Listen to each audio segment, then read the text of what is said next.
Okay.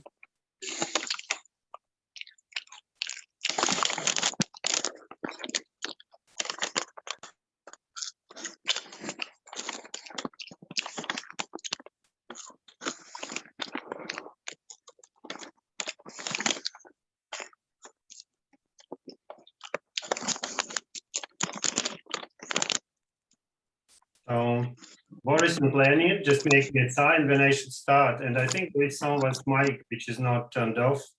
That's why we have all this background noise.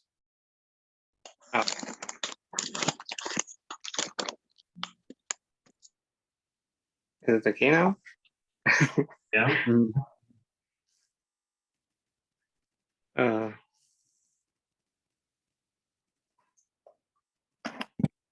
So Boris Yes. and Leonid, tell me whenever you want me to start.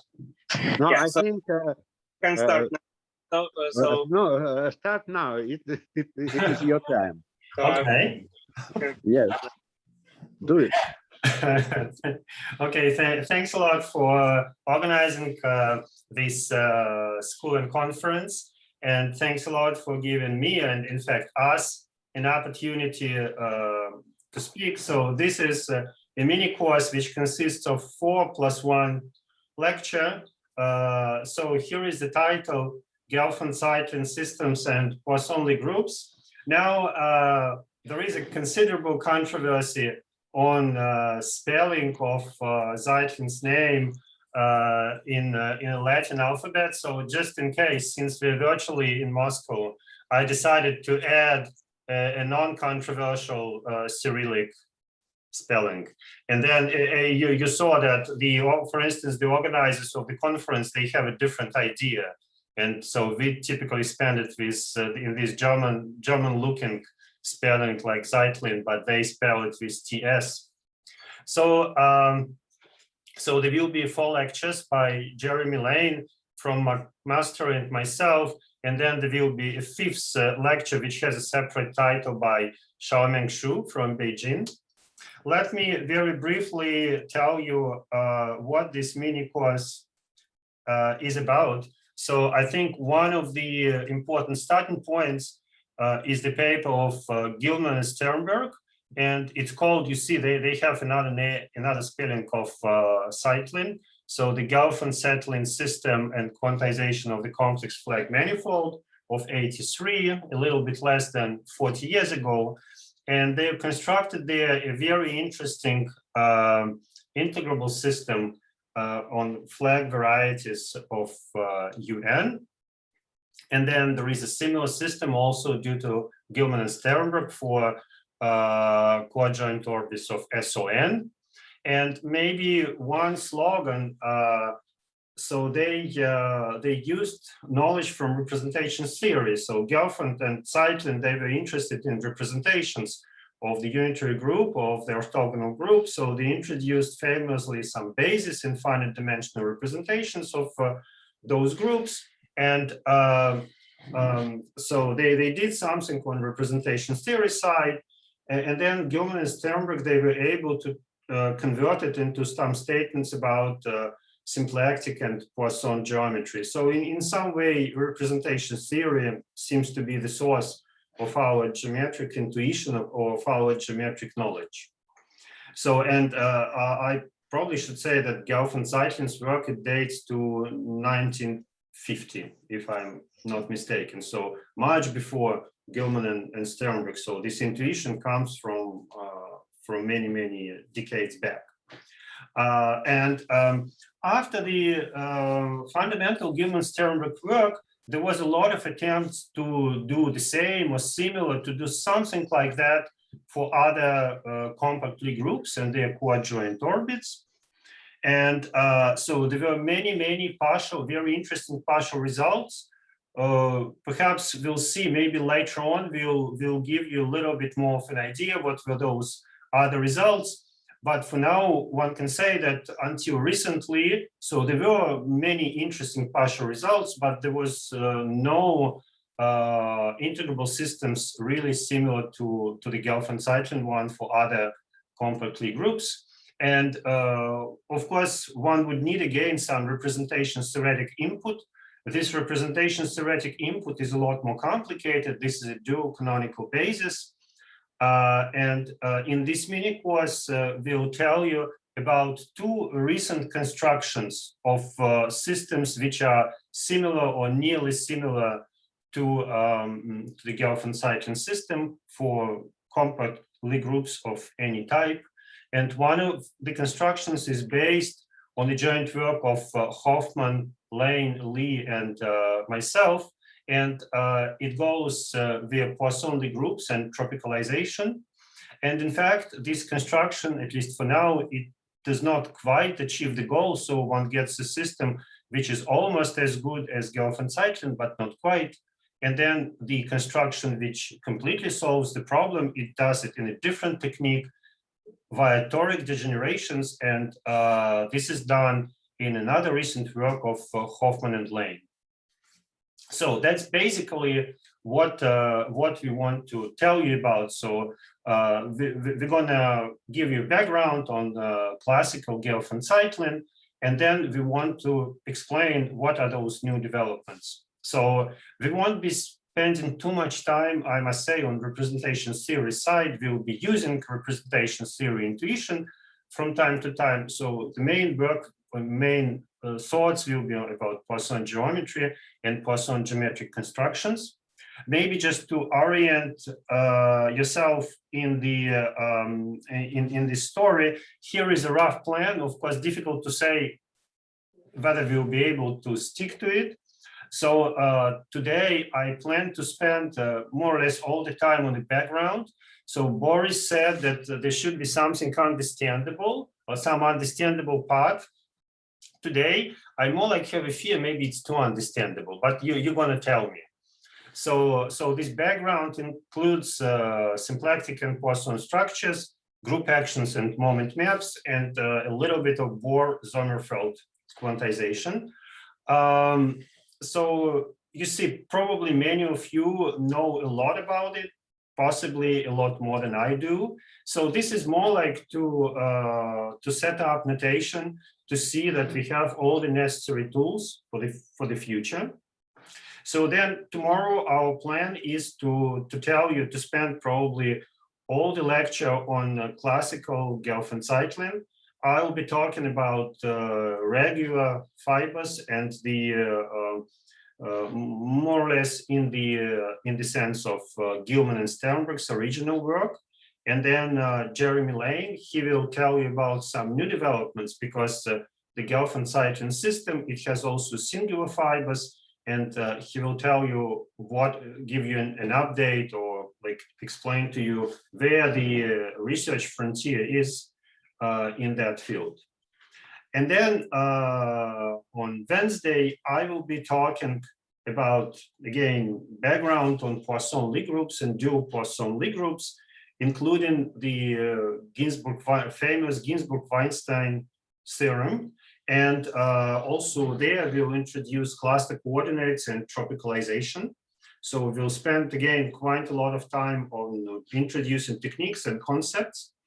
And then on Thursday, we'll tell you about all those results on how to obtain integrable systems using toric degenerations and tropicalization and Poisson-Lie groups. Then we again split. Jeremy speaks about his work on toric degenerations, and I speak about our joint work on tropicalization and Poisson-Lie groups approach. And then there will be a separate day, we can list it as lecture 5, but it will be a separate talk by Xiaomeng Xu. He will be explaining the relation between Gelfand-Tsetlin and WKB for ordinary differential equations and how it's related to the Stokes phenomenon. So that's roughly a plan. Maybe we should also decide. I saw that all the other lecturers, they don't have breaks in their lectures. We were planning for breaks. I don't quite know, you people, maybe after 45 minutes, so maybe around 5 p.m. Moscow time, I'm gonna ask you, do you want a break? So you tell me whether you want a break. And for tomorrow, perhaps it's better to only have a short break, because we decided to redistribute time a little bit with Jeremy. Maybe there we're going to have some 5 minutes break after my part, but it's a little bit at an unpredictable time. So maybe tomorrow we don't plan that much for a break. Is it okay for you? You can answer me or write to me something in the chat. So for your questions also, anytime you can either unmute yourself or ask me a question in the chat. And it's not always completely straightforward to watch for a chat. I will try to do it, but if not, maybe the organizers can also watch for a chat and alert me if there is some question. So people, what about breaks or no breaks? That I'll ask you. I'll ask you after 45 minutes. All right. So let's jump in, and the first. So also I wanted to say I plan to write real time. If for you it's too slow, tell me. For the next talks, in principle, I can also prepare the slides in advance. But in general, it's difficult to adjust the speed with prepared slides. All right, so part one is background, and first let me recall some standard facts about symplectic structures. Of course, this will be very, very standard for most of you, probably for all of you. So we consider a manifold M and a two form on M, and this pair is symplectic. I'm also using this color code, so formulas should be blue. Sometimes it's kind of complicated. So the two form omega is supposed to be closed, and its kernel should be 0, or you can say that omega is non-degenerate.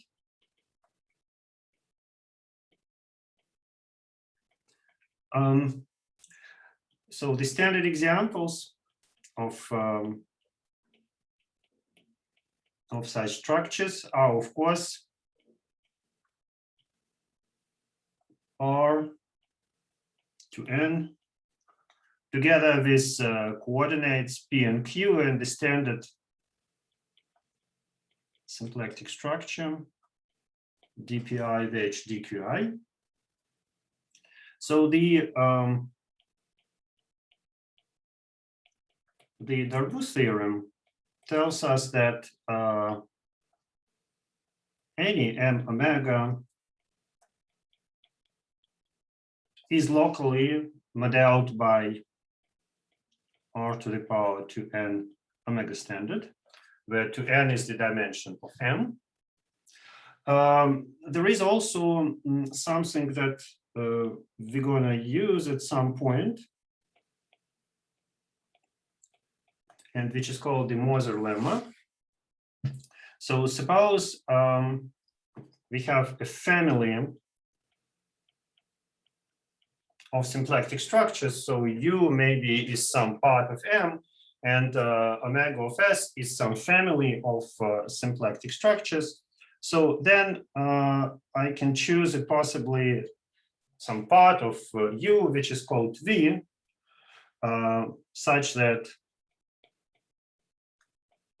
there would be symplectomorphism between omega of 0 and say omega of 1, possibly on some other part of U. So we can imagine something like this. So here there is a V, and maybe somewhere there is this V prime, and there is a map between them. Of course, there might be also a huge overlap between V and V prime. So the point of the Moser lemma is that those V and V prime, in principle, depending on the situation, they can also be very large.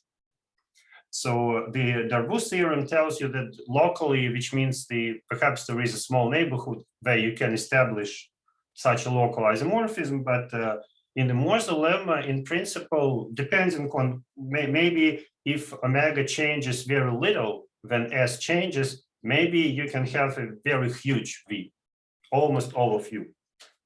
So we'll rediscuss it later on. Okay, so maybe one more example. Let me call it 1 prime. So here M will be equal to C, but of course I will always consider real manifolds. So I'm viewing C as a copy of R2, and the claim is that omega standard can also be written in this form, where Z is P plus IQ. Possibly we'll use it later on. Now, an interesting example, and this example will be actually very important for us. It's very, very close to what we've done before. So we now take R to the power n times the n-dimensional real torus. So this is a product of n copies of the circle S1. And so again, the standard symplectic form will look very similar, but I will be using a somewhat different notation. So I will call lambda i's the momentum, and I'll call phi i's the coordinates. And the names people usually give to them are actions and angles. And in total, this is a system of action angle,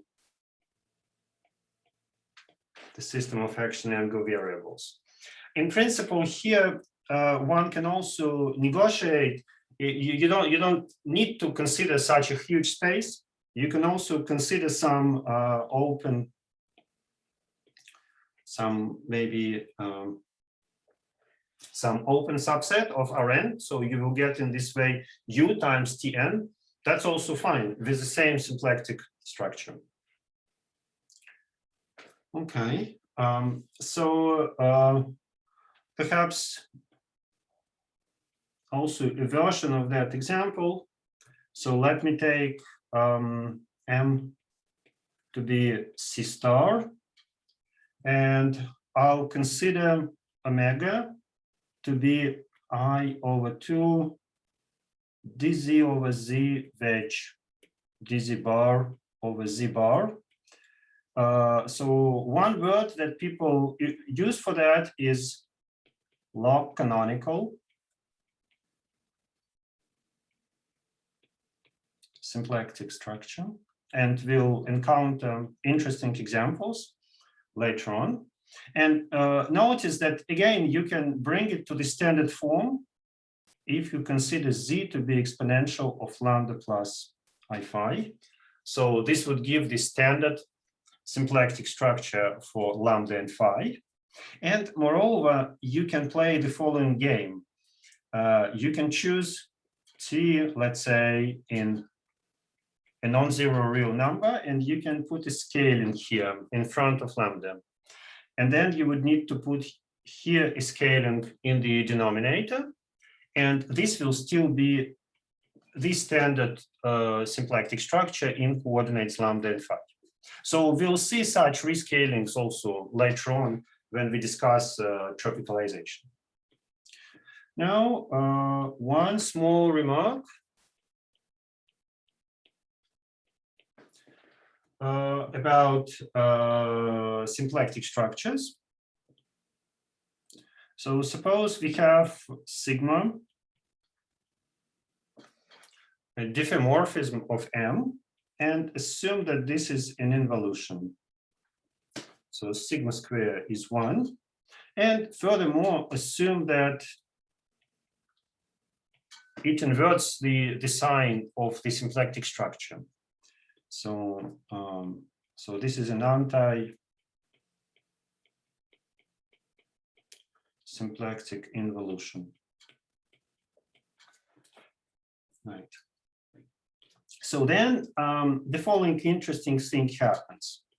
So if the fixed point set of the involution is non-empty, then M sigma is Lagrangian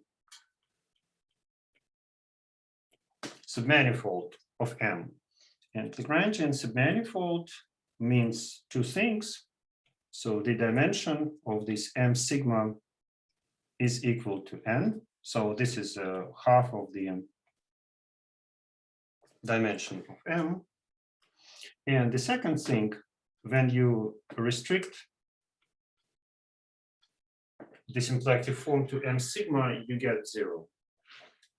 So so this is an interesting observation that we're going to use. So it looks something like this.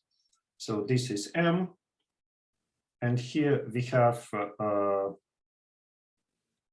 M sigma inside, and that's how sigma operates. And then it turns out that this M sigma gives you for free such a Lagrangian submanifold. In the discussion of the Gelfand-Tsetlin system, this will be of importance for us. Finally, let me conclude this symplectic part by the following remark. So in general, symplectic forms, if you write them in local coordinates, they look like this in some local chart. So we know that locally we can always find coordinates P and Q, but let's say that's the general situation. And we know that omega ij is equal minus omega ji. And it is a non-degenerate invertible, so invertible matrix. Right. So much about the symplectic story. So how is it? Maybe you can give me feedback. It's too slow, too boring, very useful. What is it? Because today, in principle, it should continue like that. But for the future, you tell me, should I be faster? Should I be? I would appreciate if you wrote something on the chat. Okay. No, now it is fine. So go. Good. Good. For me, very good. Okay. So I want to torture you further by reminding you about Poisson brackets. So suppose that omega is symplectic. You know, I'm asking you for feedback, both for making it more useful, but also, you know, if you say something nice, I'm happy. No, if you even say something not nice, that's also fine, but then maybe I can correct. Right. So we can associate to it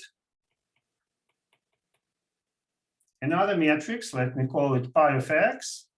And this matrix will be omega of x transposed. Transposed, of course, it doesn't do much. It just changes the sign, and then inverse. And then one defines a bivector, which is locally given by the following formula. So this is now pi ij of x, d over dxi, wedge d over dxj. And this is a section of the second exterior parallel of the tangent bundle. What is nice, one can associate to it a bracket, taking two smooth functions and producing another smooth function. So the formula is simply this.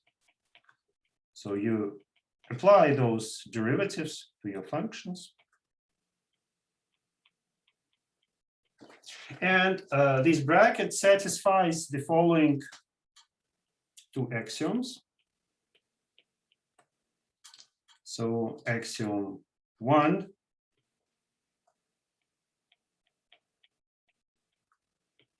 is a Lie bracket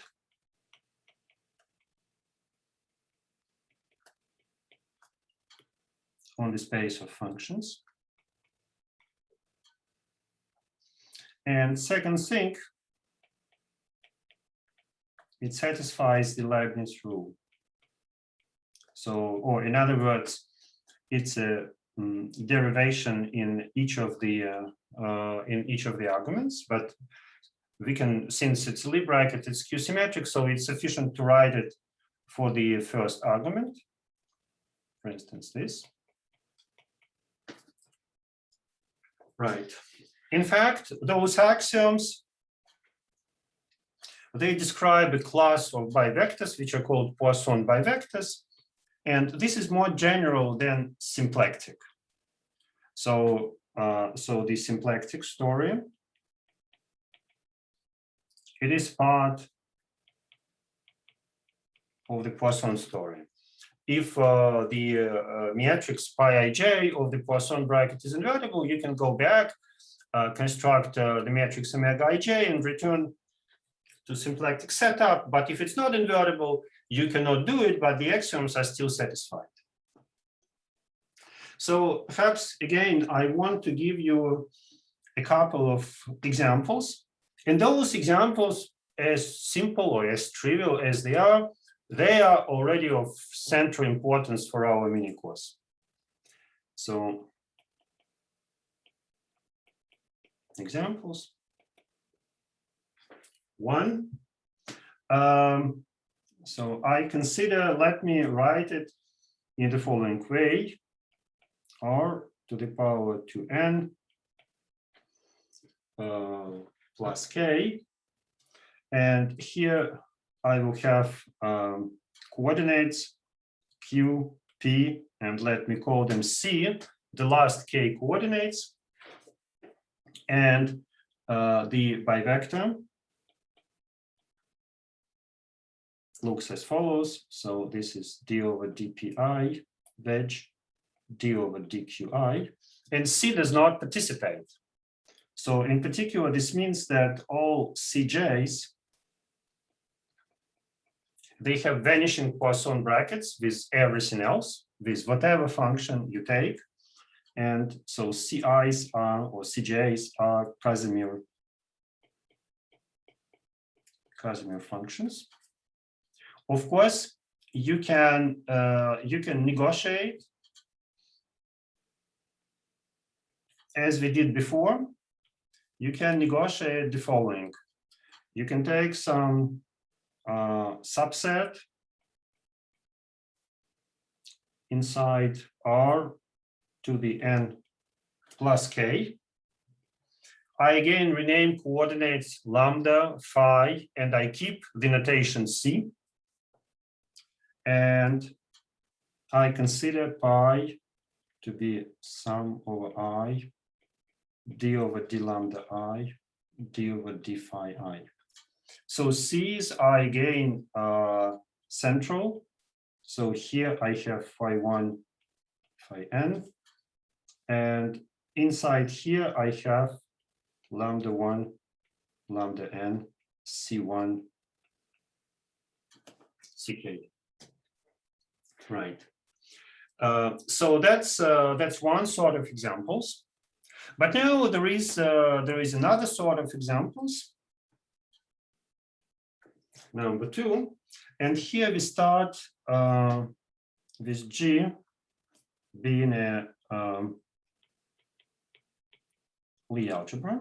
Let's say you can do it over other fields, but to simplify life, since we are working with real geometry all the time, let me say the Lie algebra over R, and let me assume that the dimension of G is finite. So then there is a famous statement which says that G star is a Poisson space. And I'll now recall how the Poisson bracket looks like. So let's say we take X and Y are elements of G. And to each element of G, we can actually associate a function on G star, which is simply given by the canonical pairing, right? So here, psi is an element of G star. So these are linear functions on G star. That's because G is a dual of G star, right? Everything is finite dimensional, so G star star is simply equal to G. Right, and so we postulate that the bracket of those linear functions is simply equal to a linear function of the Lie bracket of the corresponding elements. So it turns out that this uniquely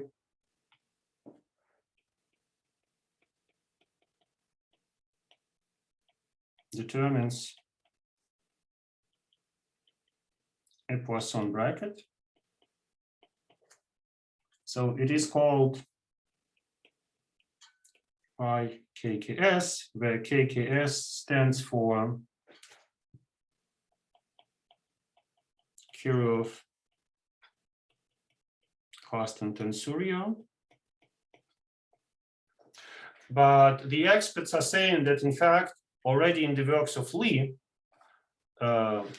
when he discovered Lie algebras and Lie groups, in fact, this pi KKS, of course, in some disguise, it was already present. But whatever it is, that's the standard notation.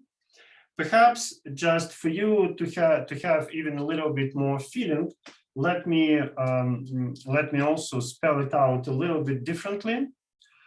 So let's assume that we have EI, a basis in G. Then, of course, the Lie bracket can be written in the following form, where Cij, are structure constants. Right.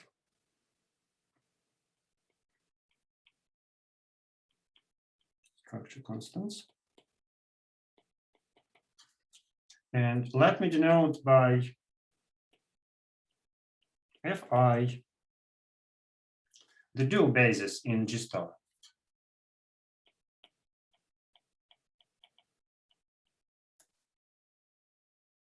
So that's a dual basis in G star. Now, an element of G star, let's say Xi, it decomposes into Xi Fi. So Xi being the coordinates on G star. And then, probably without much surprise, the Poisson bracket between those linear coordinates, so the KKS bracket, it exactly reproduces the bracket. So look at the parallel, right, between this and that. Now, of course, that's just the same as what I said before, but maybe it gives a little bit more feeling to you. And also it allows me to write a formula for pi KKS in that coordinate system. So it is given by those structure constants.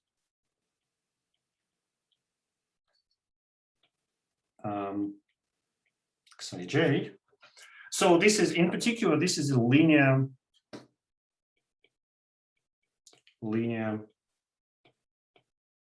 Poisson bracket. In fact, every linear Poisson bracket corresponds to a Lie algebra and the other way around. So there is a one-to-one correspondence between those things.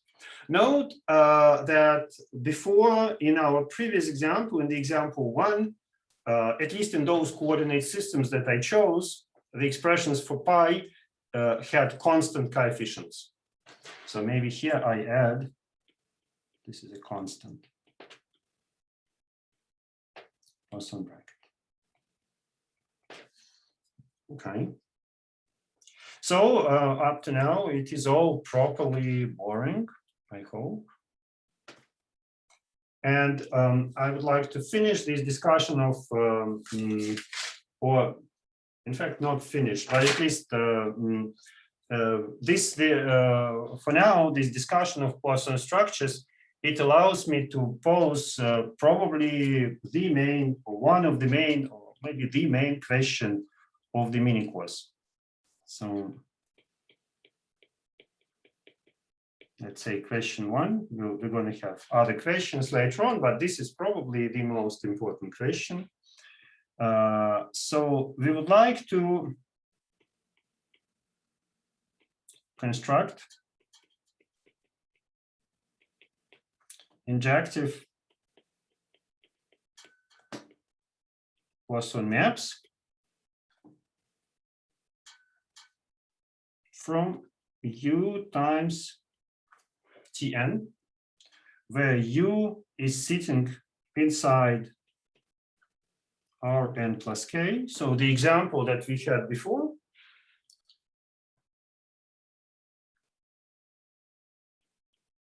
into G star, so a vector space with a linear Poisson bracket with a large or possibly, hopefully, dense image. One can also state it in the same way. That's more or less the same. Find action angle variables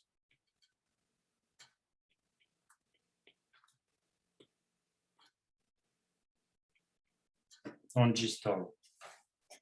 Right. So note that this is kind of nice. We are able to state this question without going very far in the theory of Poisson brackets, because you see, it looks like it's the very beginning, right? We defined, of course, you already knew that definition, but doesn't matter. So we defined Poisson brackets and we looked at two simplest examples. So the constant one and the linear ones. So we can also imagine starting whatever quadratic ones, that's a big field, or you can imagine more exotic, more complicated dependence. It doesn't need to be homogeneous and so on, but we restricted ourselves to two very simple classes, and now we want to relate those two simple classes. So on the one hand, it sounds fundamental and simple. On the other hand, it's not so clear why it should work. Essentially, yeah, we will now see that perhaps there might be some abstraction to that. And maybe in order to advance, let me mention one more thing. Let me mention one more piece of standard Poisson geometry, which is in fact already not so easy. You probably still all know about that, but so there is this notion of symplectic leaves. So suppose we have a Poisson space, M pi. So then it turns out that it can always be represented as a disjoint union of so-called symplectic leaves. Here, alpha is something which enumerates those leaves. So the leaves, let me call them L alpha. The Poisson bivector restricts, so pi restricts to the leaves. So you can imagine it like something like this. Suppose this is M, and suppose that this is a leaf. Sorry, L alpha. L alpha. And then, well, we usually draw vector fields, right, as arrows. And let me try to draw a bivector field as a pair of arrows. Of course, it's a little bit symbolic. And so this bivector, it will be tangent to L alpha. So we can imagine that this pair of arrows is sitting in the tangent space to L alpha. So then, moreover, what happens So P alpha is non-degenerate. So this is more or less comes directly from the definition of the leaves, and you can invert it. So L alpha pi alpha transpose -1 is now symplectic.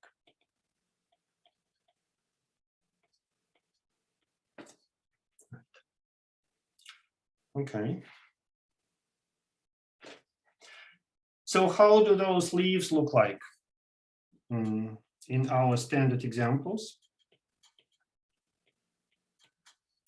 So the leaves, they look as follows. So first, let me look at R to the power n plus k times Tn with the standard Poisson structure. So d over d lambda I, d over d phi I. So then it's relatively easy to guess how the leaves look like. So these are just lambda c phi's with all the c's equal to constant. So the picture is as follows. So that's, well, I'm not very good at drawing a product of a vector space and a torus, but let me draw it like that. And then the leaves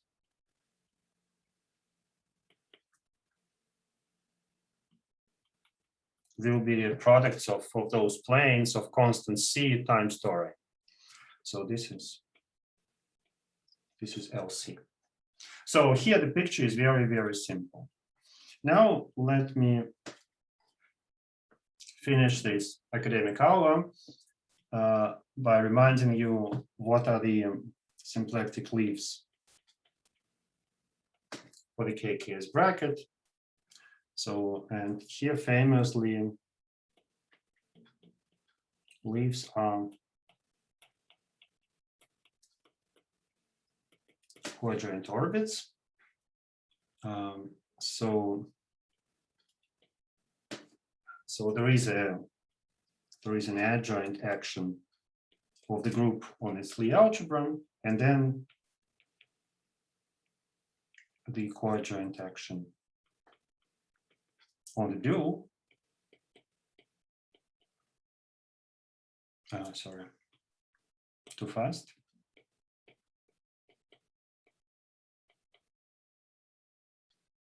Right. And so the leaves turn out to be exactly quadrant orbits.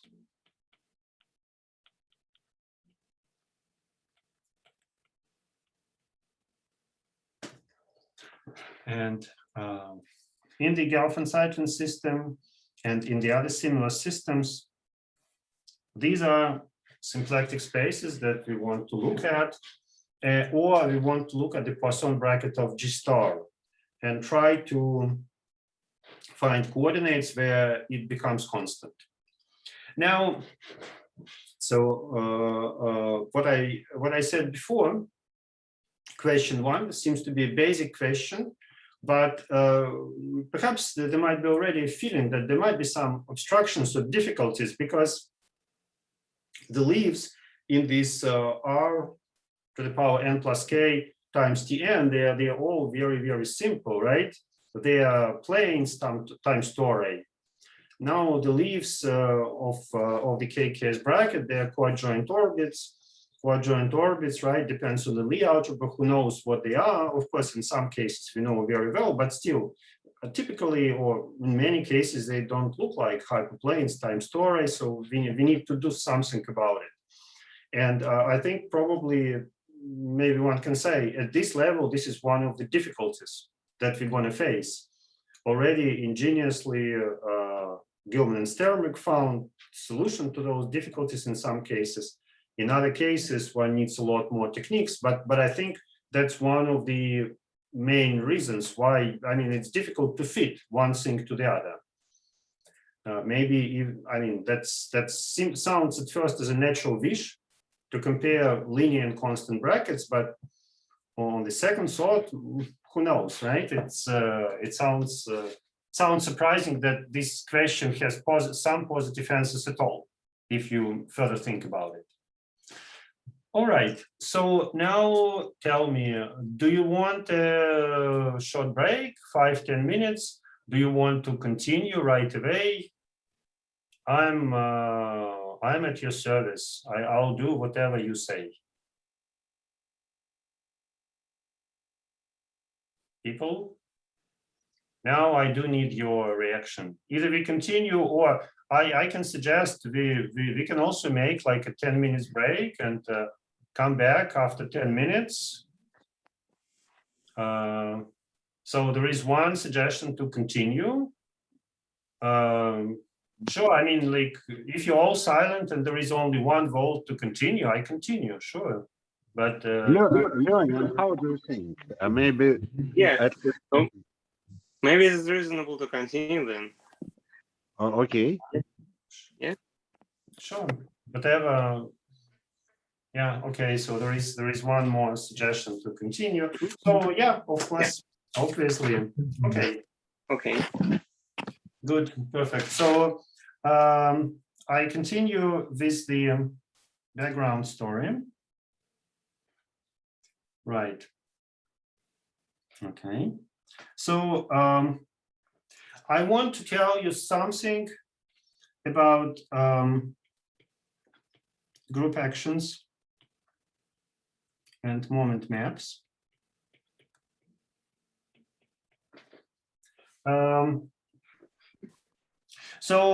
Perhaps for now, we place ourselves in a symplectic context.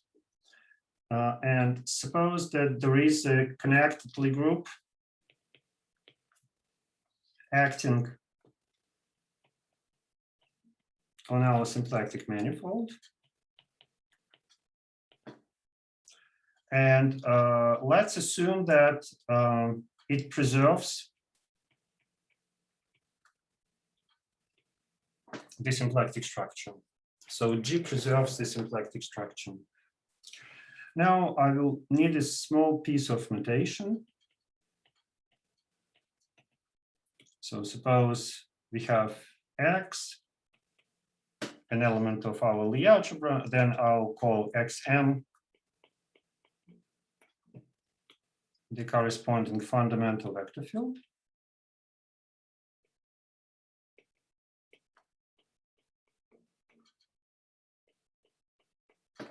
All right. And here is the following standard definition. So the action is Hamiltonian.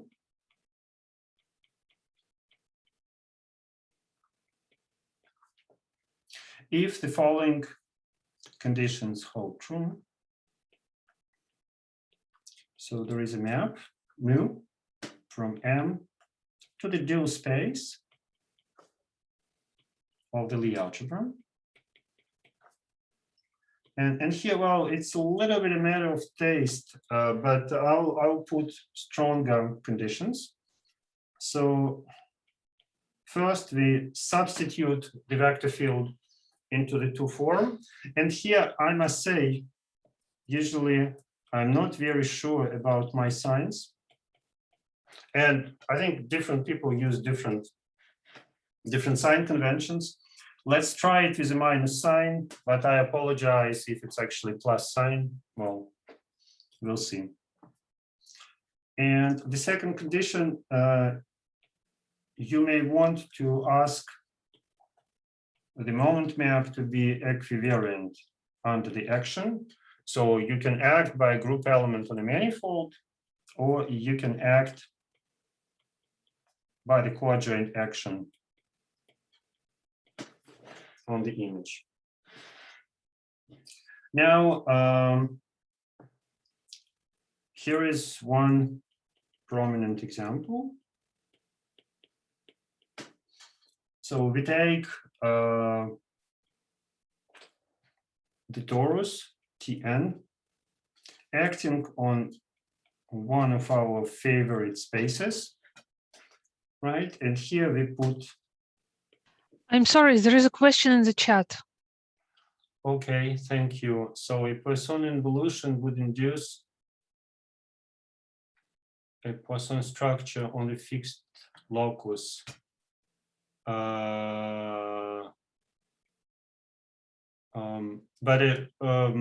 Maybe just to say, a Poisson involution would preserve a Poisson structure, but the involution that I was discussing would be an anti-symplectic involution, right? So here, if you want to look at the analog of it, you need to take an anti-Poisson involution. And in particular, on each leaf, it would restrict to an anti-symplectic involution. It would be more like the fixed point locus. It would intersect each leaf that it intersects in a Lagrangian subspace, something like that. So here depends whether you want to preserve. For my purposes, I would need it to use at some point an anti-symplectic or anti-Poisson involutions. Right. I hope it does answer the question in some way. Right. If I go back to the example, so we have Tn acting on this space, and I recall that it has the standard. The standard symplectic structure, and I start writing a Poisson bracket. Sorry. D lambda I wedge d phi I. Right. So the action is simply by translations.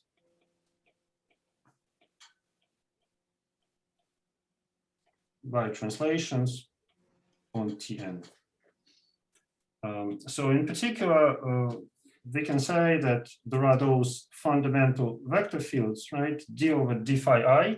You rotate the angle phi I, and omega of xi dot is equal to minus d lambda I.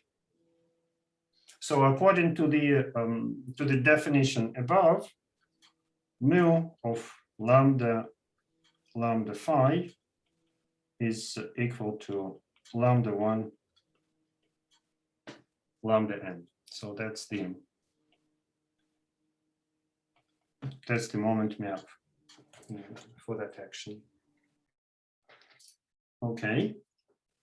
So now perhaps the second example, you can imagine what my second example will be. I'll be looking at coadjoint orbits.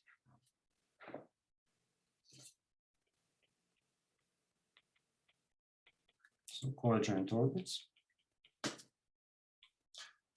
So we have O lambda, which is equal to the orbit of the point lambda.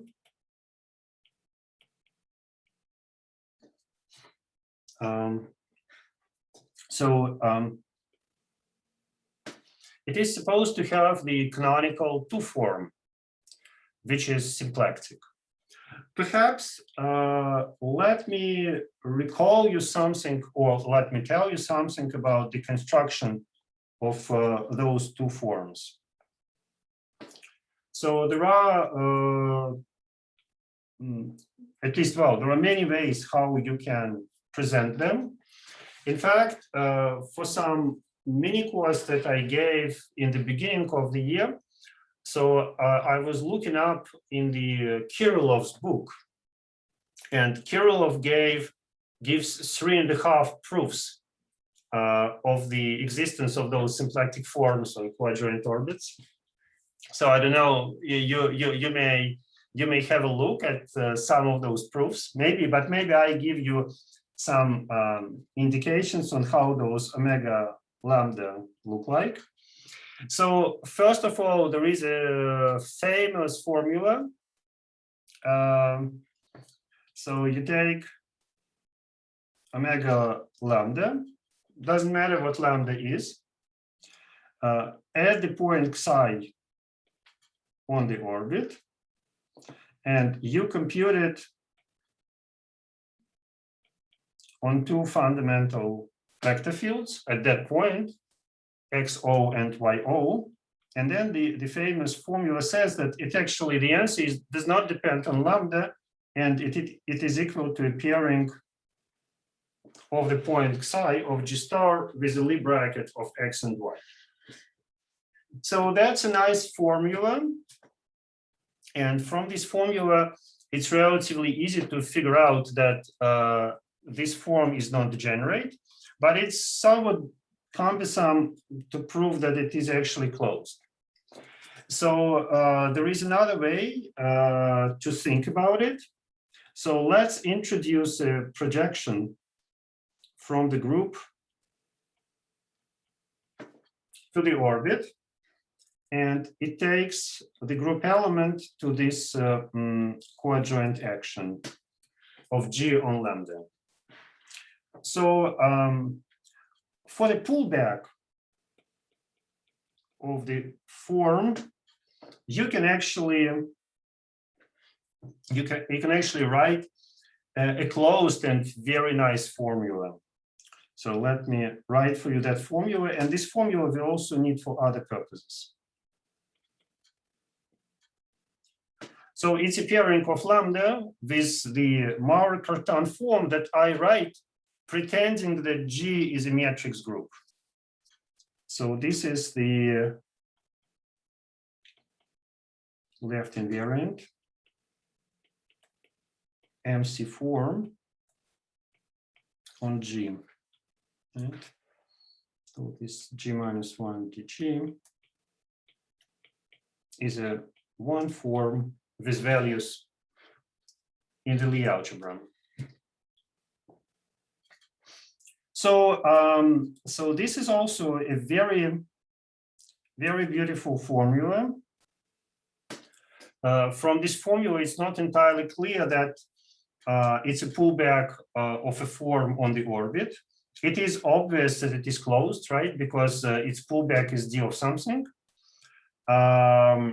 And here it would be complicated to prove that it's actually non-degenerate.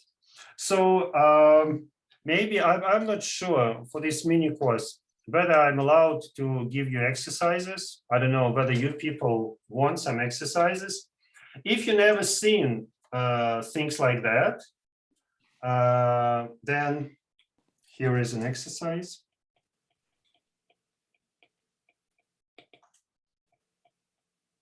Show that these two formulas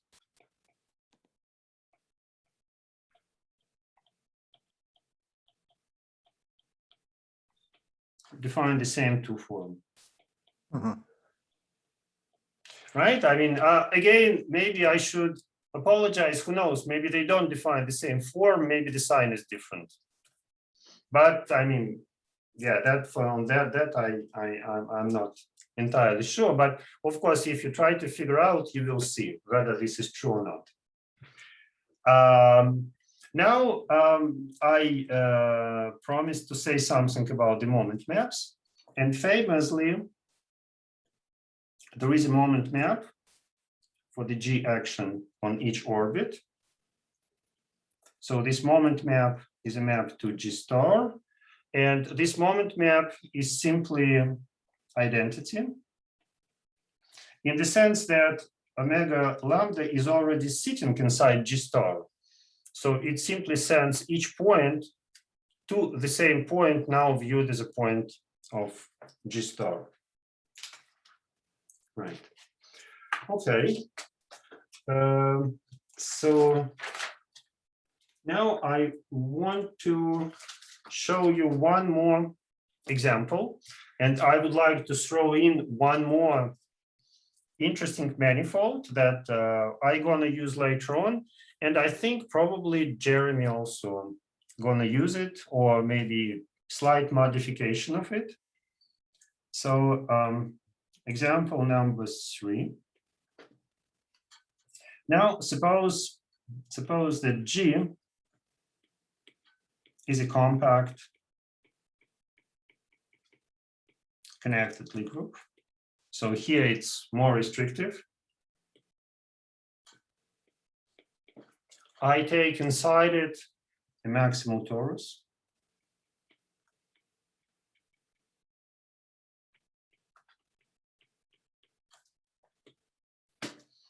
And let me denote the Lie algebra of the torus by small t. Now note that there are always invariant scalar products on Lie algebras. So there are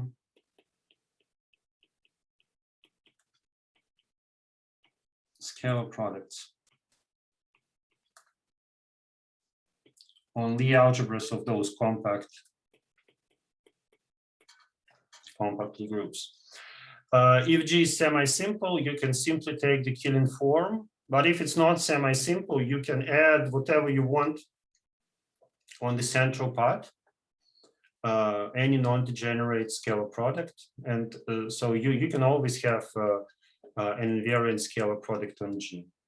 But then you can represent G as T plus T perp under that scalar product. And this allows you to think that G star is T star plus this T perp star. And from this, just what I want, I can view T star as a subspace of G star. Normally, there is a map in the other direction, but since here we have those scalar products, I can always think of T star is sitting inside G star if I want to. Okay, so note also that on this T star, you have an action of W, the Weil group of G, and there is a notion of T star plus, say the dominant or any, in fact, for our purposes, it doesn't matter. Some Weil chamber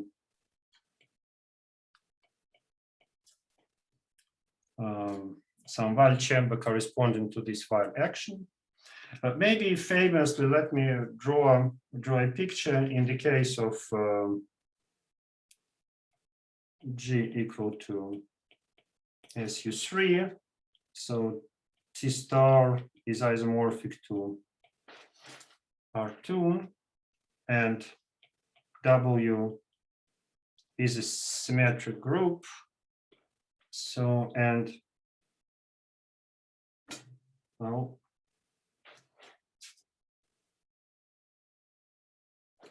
so the picture looks like that. So the Weil chamber is any of those cones, for instance, this one. So this is T star plus. And in fact, what we'll be interested in, or I will be interested in, and I think maybe Jeremy would be interested in the whole Weil chamber in his talks, and I will be interested in the interior. So the interior. So it's just the interior of that cone, right? So now what? Why I'm talking about all that? That's because we're going to take M to be that interior of the Weil chamber times G. It turns out that this space is symplectic, and the symplectic form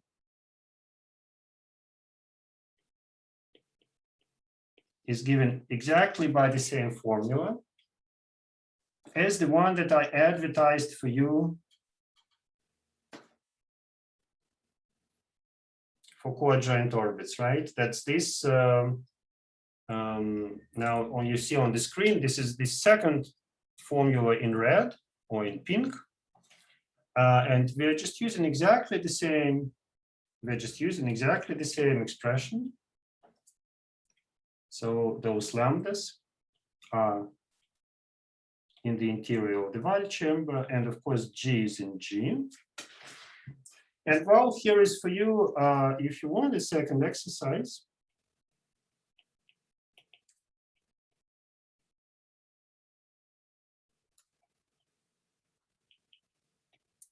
Well, I claim it is symplectic. It's clearly closed, right? But why is it non-degenerate, right? It's not so clear to start with, but I think well, with some effort one can prove it. If you want, next time you can ask me for more hints, or you can just try to do it. Right. Okay. Now I said this was an example on the theory of moment maps. So there is an action on this in this example. There is an action of T times G on M. And this action is like that. So suppose I take an element TH and I would like to act on the point lambda G. And the action is like this. I hope I get it right. So this will be H, G, T minus 1. So nothing happens to lambda. And we shift G on the left by H and on the right by T. And now the claim is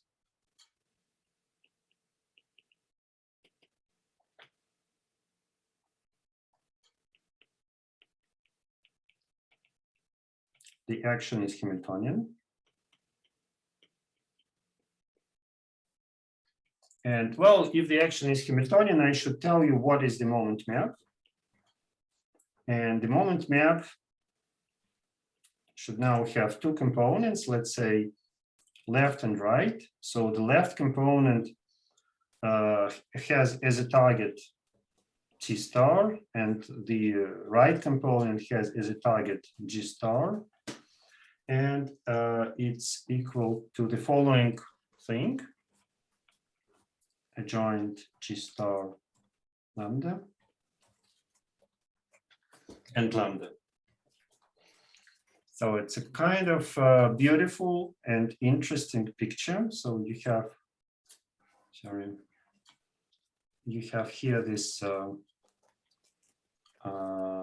T plus star, or T plus star interior times G, and you have two maps, this mu L to T star and mu R to G star, and mu L is more or less identity on the first component.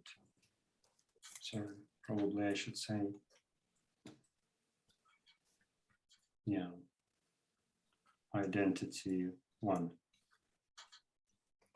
And then the second map already uses both components. So we didn't discuss symplectic reduction, but still let me mention the following.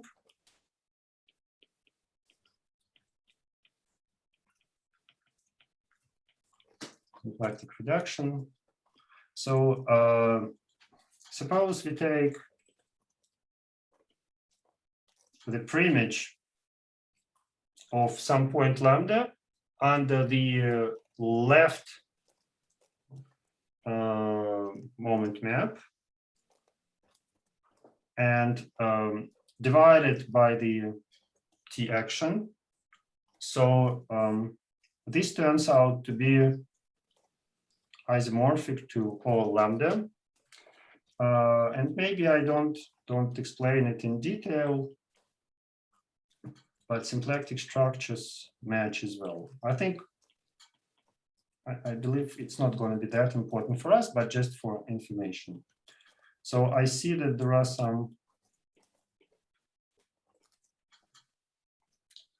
So I think Jeremy is correcting me. Should mu L and mu right be switched? Oh, sorry, yeah, right. I think this was wrong, right?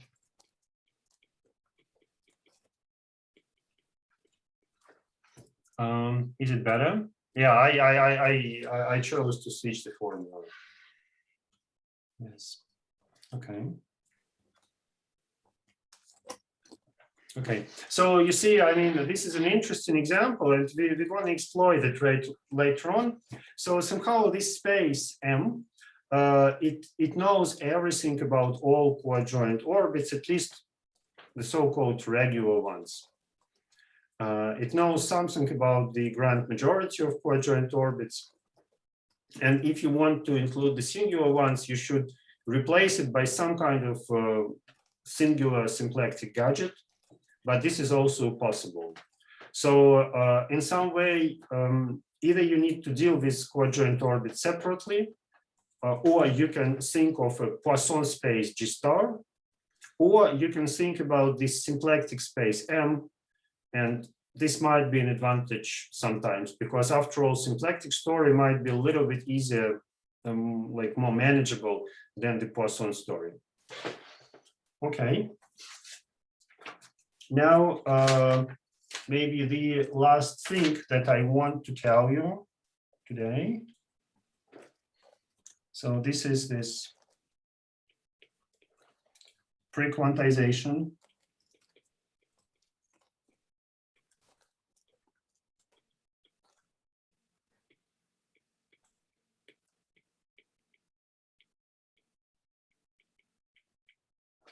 And Bohr-Sommerfeld.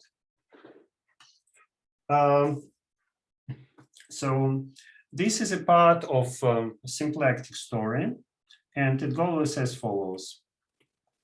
Suppose that we have a symplectic manifold, and free quantization is the following gadget. So we consider a complex line bundle, or you can say a bundle with a fiber R2, or you can say a principal U1 bundle with connection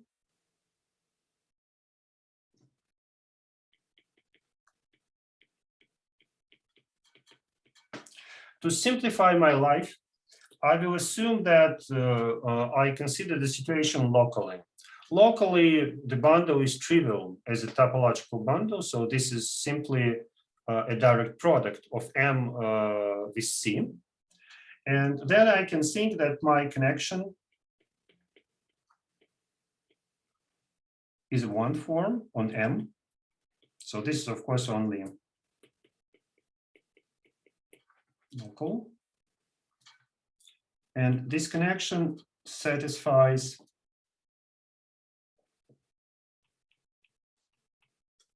the rule. So the curvature, which is equal to dA, is simply equal to omega. Here, somehow in the literature, this formula is a little bit negotiable. There are various factors of I and 2 pi, which you will find in different sources. But you will see those, I will have to add or whatever, subtract those i's and 2 pi's later on, but let me use simply this notation.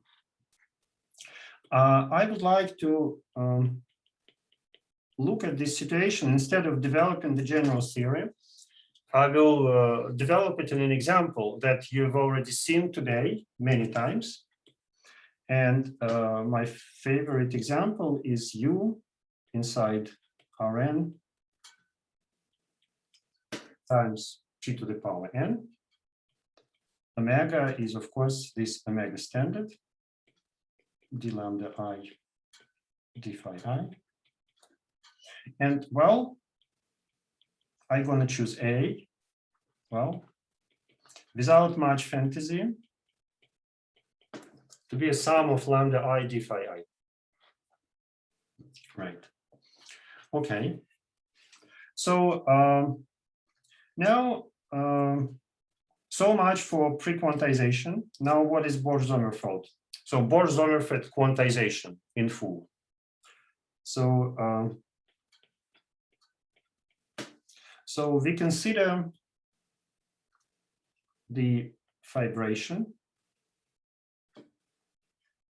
Maybe let me reuse the letter P, if you don't mind, from M to U. And we will be considering restrictions of the bundle. Sorry. So we will be considering restrictions of the bundle L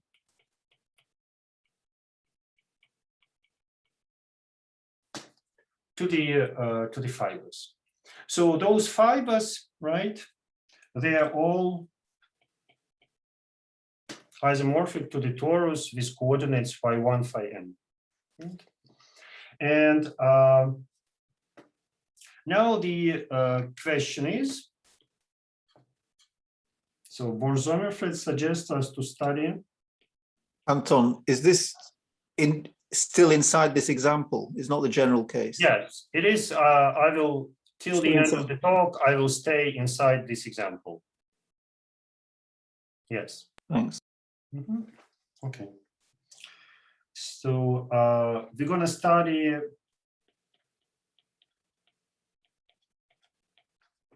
flat sections.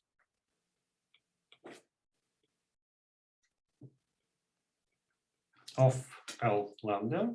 So now our bundle is simply trivial. So this would mean complex valued functions which satisfy the equation. And here I'm again hesitant about the signs. Would you allow me to put the minus sign? I think probably, or maybe not actually. Sorry. Yeah, no, let me.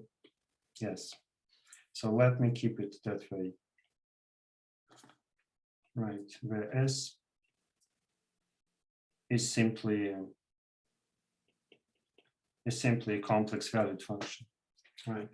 So this is so these are my flat sections. Of course, we know how those flat sections look like, right? So F S of phi's. This will be equal to, say, S at 0 at the origin of my torus times exponential of I. Probably here I should add that I, right? So that I didn't introduce in the curvature, and here it will be lambda I. Well, I wrote a formula, but in most cases, this formula does not make sense, right? So this formula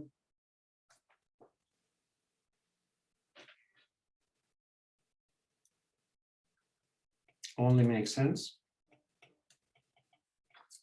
if lambda i's are all integers, right? For all I. So otherwise, simply it does not define any. So when you go around the torus, then the value changes, so you don't get anything. So now the values of lambda and the corresponding fibers for which flat sections exist.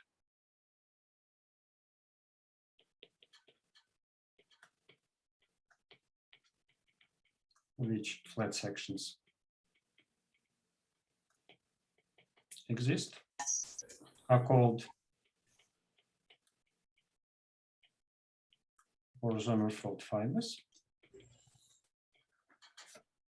and the Poisson-Lie quantization of L to M, M to U, omega A. Right here, there is relatively much of data. Right, there is this pre-quantum line bundle. There is a fibration M to U. There is a two form. There is a connection that I chose, and by definition, this is equal to the direct sum over lambdas, which correspond to Poisson-Lie fibers. And here, for each lambda, I consider the space H lambda. So this is the space of flat sections over the fiber.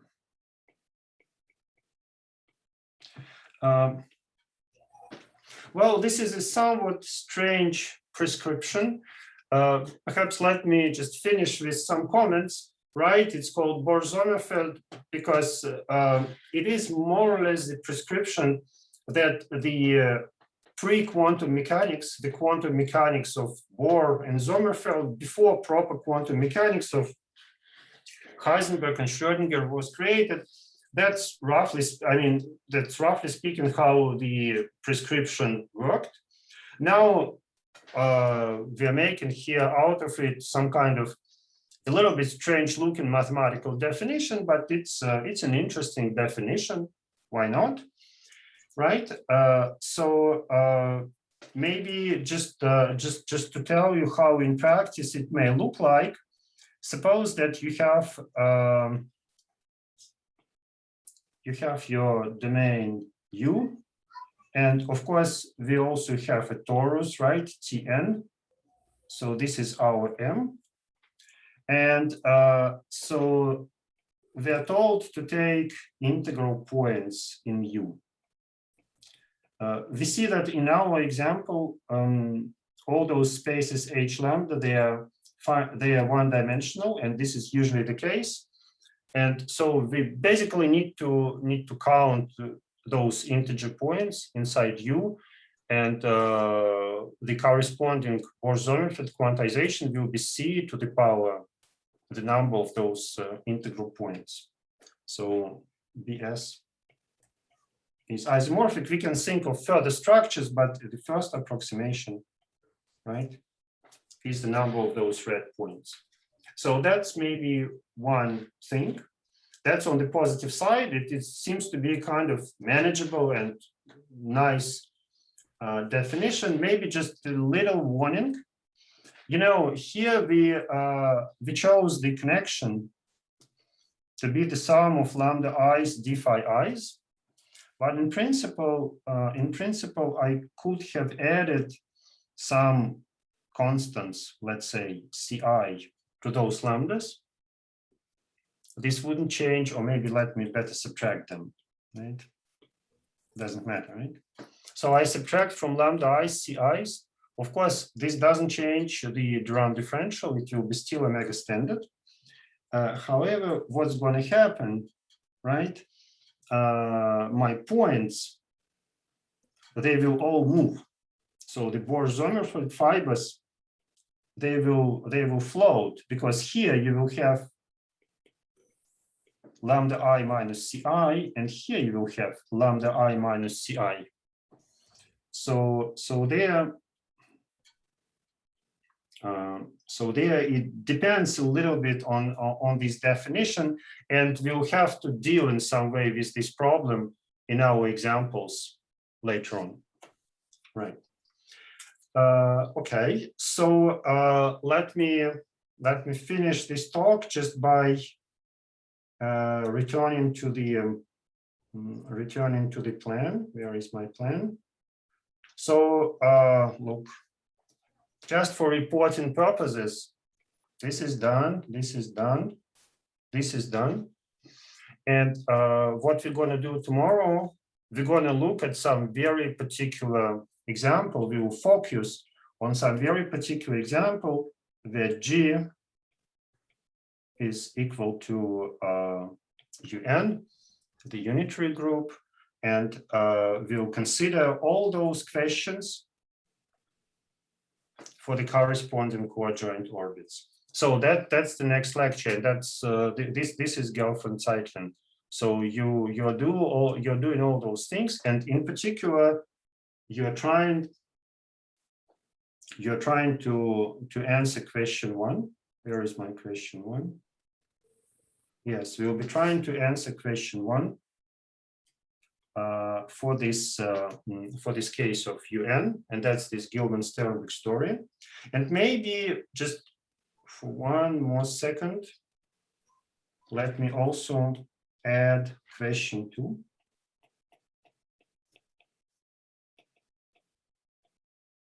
Question 2. So we said that we're learning from representation theory, or we are relating geometry to representation theory. And so we can ask the representation theory meaning of those BS fibers, right? If you do BS quantization, then the question is like, so this is a more detailed information than a Poisson morphism from constant bracket to linear bracket. So, and of course, in the Gelfand-Tsetlin story, the intuition went the other way around. So there was a Gelfand-Tsetlin basis for representations of the unitary group, and Gilman and Sternberg inferred how one should construct this map of a constant bracket to linear bracket. So that's historically that was the other way around. All right, sorry, I'm 5 minutes too early to finish the talk, but I think I talked to you enough for today. I'll be happy to take questions. Sorry. Yeah, is there someone saying something?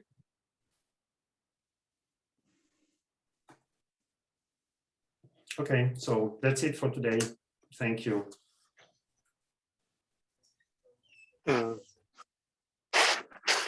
Thank you very much, Anton. Yeah, so the next lecture will be on 6:45 by Sasha Goncharov. So we have an hour left. Okay. Okay. Thank you, people. Like prepare more questions. Yeah, are there any questions? So we return after 1 hour, yes? Yeah.